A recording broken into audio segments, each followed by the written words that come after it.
खुलुमबाय लोगोफोर, दिनैहाय नैबे गोदान भिडिअखौ नोंथांमोननि सिम बावहरनाय जाबाय। बे भिडिअआव बेखौनो होनाय जादों दि लाइक एपखौ मारै डिलीट खालामो। फैदो लोगोफोर, जागायनोसै। गिबियावनो नैबे लाइक एपआव थांग्रोदो।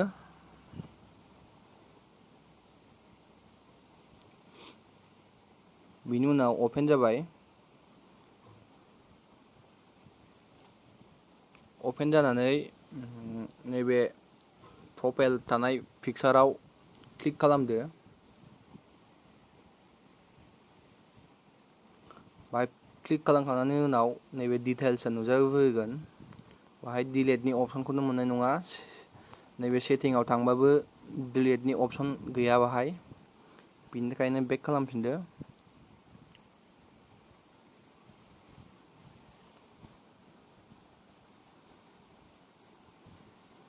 बेक खालामनानै नैबे हेल्प सेन्टाराव हाबहैदो।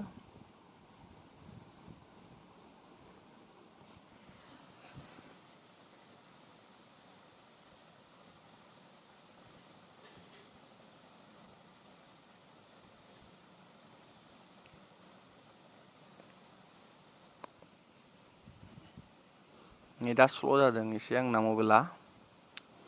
नैबाहाय नागिरदो नों डिलीट खालामनायनि माबाखौ। बाहाय गैया, बिनि थाखायनो नैबे अल कुइसनाव क्लिक खालामनानै होदो। अल कुइसनाव क्लिक खालामनाय लोगो लोगो नैबे नुजाफैबाय बेफोरो।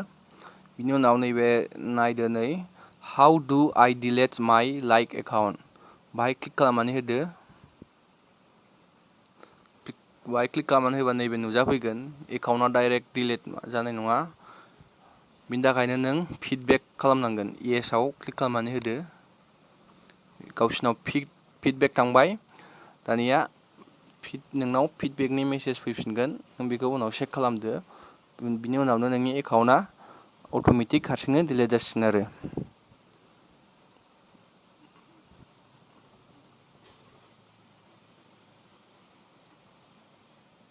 बाहाय फैथ'फिनाखै, जेबो रिप्लाइ फैफिनाखै। बिनि थाखायनो एसे नेनांगोन आरो।